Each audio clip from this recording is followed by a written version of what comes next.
Maka itu sampai hari ini mungkin saya satu-satunya pendeta di Indonesia yang sekelas saya nggak pernah punya mobil. Saya nggak pengen beli mobil walaupun saya bisa. Kenapa? Nanti ingetin saya kalau ketemu di surga. Saya kenalkan banyak supir taksi, saya bawa pulang ke sana. Saya itu suka nginjil naik angkot.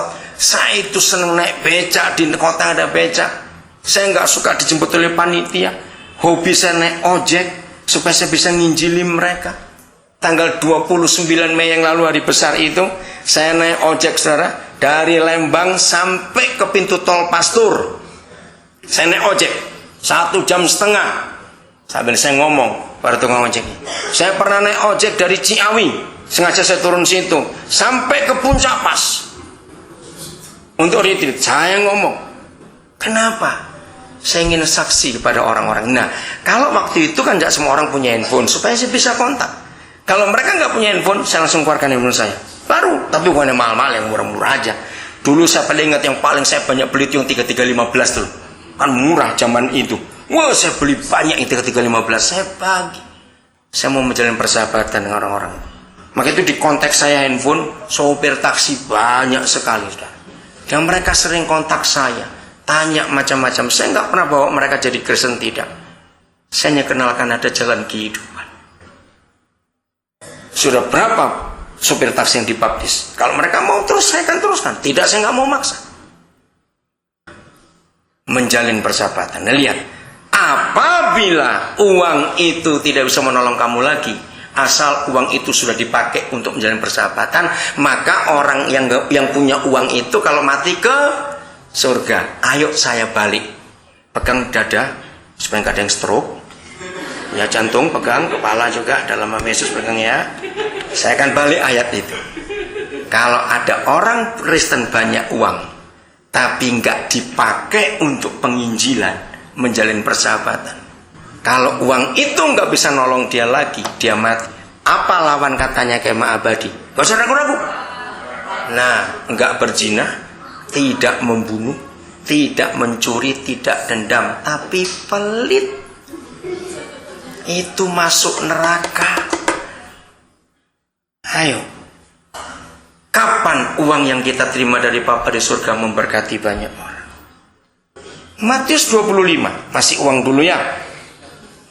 Matius 25, kita lihat ini. Jangan main-main dengan firman Tuhan.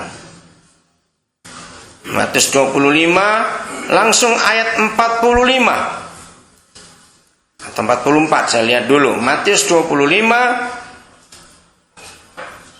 Ya Pak, mulai ayat berapa yang paling enak? 43. Oh ya, mulai 44. Masih ingat kisah ini?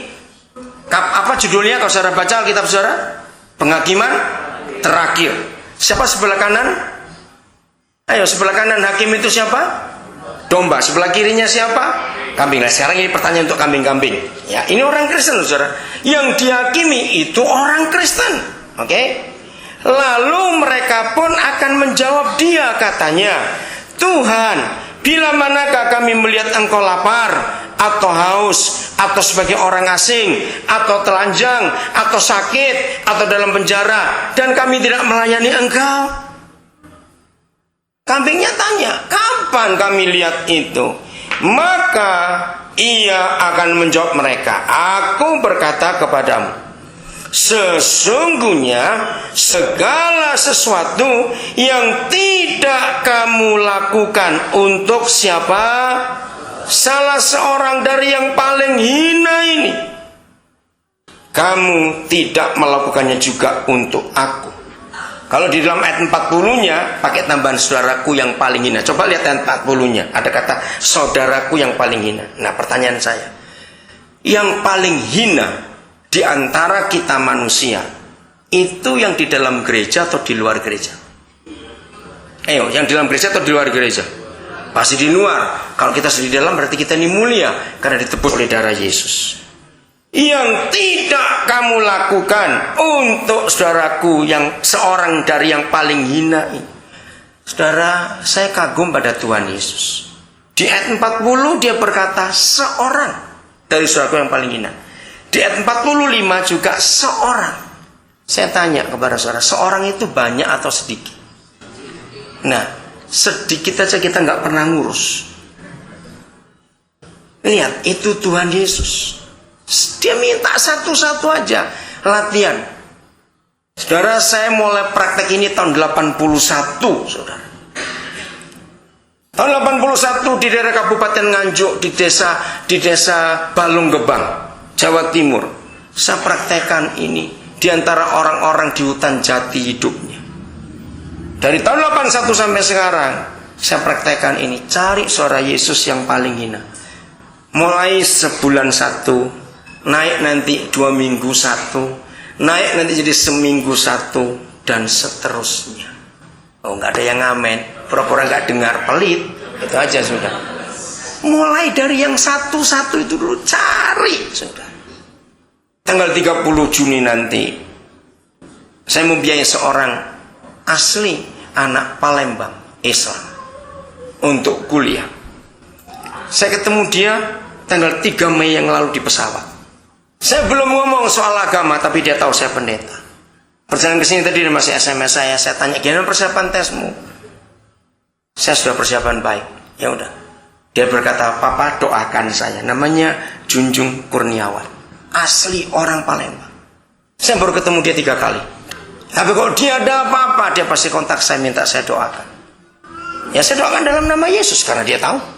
Dia itu pengen kuliah dari tahun 98, saudara. Maka itu ketika dia saya tanya, tapi lulus begitu apa bisa kuliah kamu? Kan ada aturannya. Ternyata dia nekat cari. Wah, dia bangga sekali dengan jadi sarjana nanti. Nah, saudara, tanggal 4 Mei yang lalu, tanggal 29 Mei yang lalu, saya meluluskan 4 orang lagi. 3 di Kanjuruhan Malang, 1 di Veteran Jogja. Nah, kalau saya hitung dari tahun 81 saya nyekolahkan orang untuk jadi guru, jadi dokter. Maka yang lulus 29 Mei yang lalu itu kira-kira saya sudah meluluskan kira-kira 300 sekian puluh S1, saudara. Tuhan terus memberkati. Tanggal 3 Juni yang lalu dilantik dokter yang ke-13 yang saya sekolahkan. 13 dokter, 2 spesialis sudah lulus, anak dan onkologi. Setelah bedah umum, itu pertama kali saya masuk ke UNER. Karena saya sebagai orang tua yang dilantik dokter spesialis ada 36 orang hari itu. Saya melihat kiri kanan, yang pendeta cuma saya sendiri. Saya bangga. Sambil makan, dijamu oleh rektor, oleh dekan, dosen-dosen, para dokter spesialis itu. Saya tanya anak saya ini, Dokter Hantoro, waktu lulus bedah umum, saya tanya, Tori, panggilan Tori, berapa yang Bapak keluarkan untuk biaya kamu sampai lulus? Sambil makan, saya tuh nggak rasa, saudara. Karena dia bilang kalau perlu 4 juta, dia perlu saya kirim. Kalau tidak, saya bilang ya didenda aja, saya nggak punya uang. Jadi saya sering didenda oleh kampus-kampus itu. Habis ngomong, emang gimana? Udah. Sambil makan ini, saya mau jatuh piring saya. 300, hampir 360 juta, Pak. Hai, kaget benar. 6 tahun dia. Setelah itu, saya juruskan, kamu ingin ambil apa? Onkologi. Dia belajar di Pajajaran, di Bandung. Dia sudah lulus. Waktu pelantikan onkologi dibuat di Denpasar. Dia sebagai onkolog termuda di Indonesia. Maka ketika profesornya potong tumbang, diberikan pada yang termuda. Dan saya bangga dengan itu. Saya akan terus nyekolahkan orang.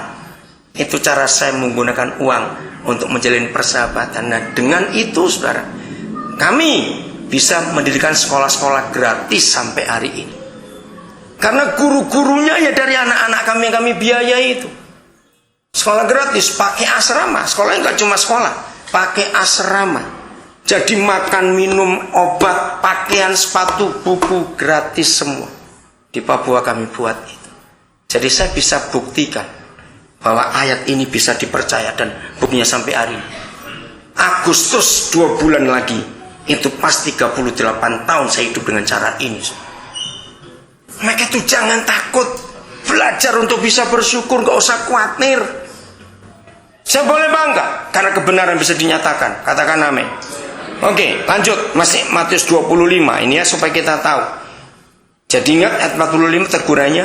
Jadi kamu yang tidak melakukan ini untuk salah seorang yang paling hina itu, maka kamu tidak melakukannya juga untuk aku. Ayat 46. Dan mereka